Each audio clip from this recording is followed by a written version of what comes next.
So it is with Christ's payment for our sins upon the cross.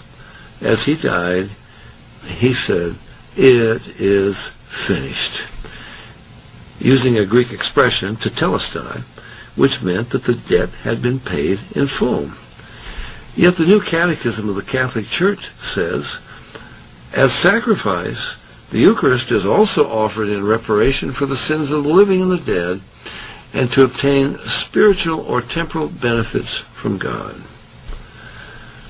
That is like trying to pay more installments on a debt that has been paid in full. Clearly, the Mass is a denial of the sufficiency of the payment Christ made for sin upon the cross. That is a grave error, and those who trust in the sacrifice of the Mass receive no benefit from Christ's actual sacrifice on the cross and are lost forever. In order to carry on the work of redemption, the Catholic priesthood claims to perform the miracle of transubstantiation, turning bread and wine into the body and blood of Christ, quote, under the appearance of remaining bread and wine, unquote. This is supposed to be a great miracle, even though the wafer and wine remain unchanged in physical appearance and taste. Yet there's no such miracle in the Bible. Did Christ ever give a blind man his sight under the appearance of the man remaining blind? Did he ever raise a dead man to life under the appearance of the man remaining dead?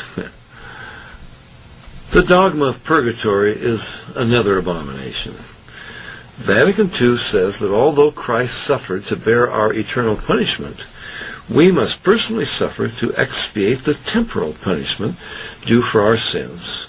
Quote, sins must be expiated through the sorrows, miseries, and trials of this life, or in the next life through fire and torments or purifying punishments. In purgatory, the souls of those who died in the charity of God and truly repentant for their sins and omissions are cleansed after death with punishments designed to purge away their debt, unquote. Yet Peter himself declared that Christ has, quote, once suffered for sins, he the just for us the unjust, that he might bring us to God, unquote, not to purgatory. There's a further contradiction. Although Catholicism says we must personally suffer, it also says we don't have to. Masses and rosaries can be said, even after one's death, to reduce one's suffering in purgatory. For those who die wearing the brown scapular of Our Lady of Mount Carmel and fulfill certain other obligations, that apparition of Mary promised to go into purgatory the Saturday after their death and take them to heaven. Therefore, they don't have to personally suffer. Although they believe that Christ's sacrifice on the cross was not sufficient, its alleged repetition in the Mass, if done enough times, will eventually get one to heaven. Moreover, good Catholics may offer their own sufferings to release souls from purgatory. Padre Pio, recently deceased and made a saint by John Paul II, manifested the stigmata, that is, bleeding from the hands and feet and side, for 40 years to pay the penalty for the sins of the world, so that souls could be released from purgatory. Of such alleged saints, Vatican II says, quote, they have carried their crosses to make expiation for their own sins and for the sins of others. They were convinced that by their suffering they could help their brothers to obtain salvation from God, unquote. Again, we see the fatal denial of the sufficiency of Christ's sacrifice on the cross. For centuries, the payment of money was to have brought deliverance from purgatory. That practice eventually troubled Martin Luther's conscience and sparked the Reformation. Who can forget the infamous sales pitch of the Dominican friar Tetzel, commissioned by Pope Leo X to reap a fortune for Rome? Quote, as soon as the coin in the coffer rings, a soul from purgatory springs, unquote. With such fraudulently obtained money, St. Peter's Cathedral was built and repaired. this was nothing new. Rome had consistently sold salvation for centuries. Popes published lists of every crime from incest to piracy to murder, and the price for which the church would give absolution for each. For example, a deacon guilty of murder could be absolved for 20 crowns. The anointed malefactors, as they were called, once pardoned by the church, could not be prosecuted by civil authorities because the church reigned supreme. Here's a further abomination: filling the woman's cup, selling tickets to heaven that actually send people to hell. Similar practices continue in Roman Catholicism to this day. This is a Mass card obtainable from any mortuary. Fill in your name and the name of the deceased. In exchange for an offering, the priest will place the card on the altar when he says Mass, allegedly reducing the time of suffering for the deceased in purgatory.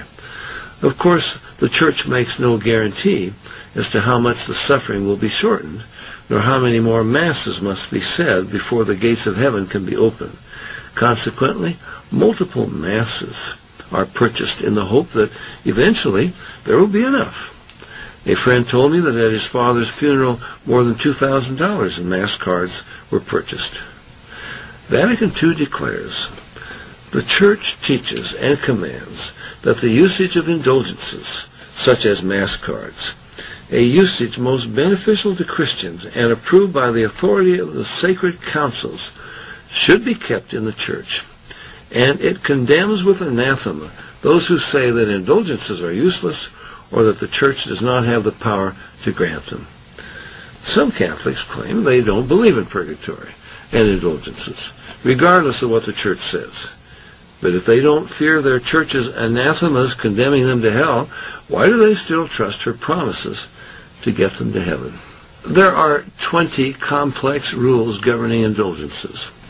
Rule 17 explains that the use of a crucifix, rosary, scapular, or medal can gain a partial indulgence. But if this object of piety is blessed by the Pope or any bishop, the faithful who use it with devotion can also gain a plenary, that is, a full indulgence, on the feast of the Apostles Peter and Paul. Here's another abomination: filling that gold chalice. What kind of God grants special favors to those who possess a scapular or medal blessed by a priest or bishop and used on a feast day of Peter or Paul? Keep in mind that the Catholic Church is saying that these objects have power to provide what Christ's sufferings on the cross could not. Speaking of abominations, the woman is called, quote, the mother of harlots, unquote. In addition to spiritual harlots, Roman Catholicism has created literal harlots by the millions. Innumerable celibate priests, bishops, cardinals, and popes throughout history have had their lovers. There were popes who were the sons of supposedly celibate popes. Pope Silverius was fathered by Pope Hormisdas, and John the XI by Sergius III.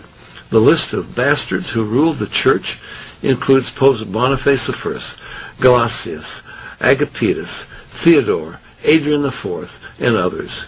No wonder Pope Pius II, who himself fathered illegitimate children, said that Rome was, quote, the only city run by bastards, unquote. For centuries, it was a favorite joke that Rome had more prostitutes than any other city because she had the most celibates.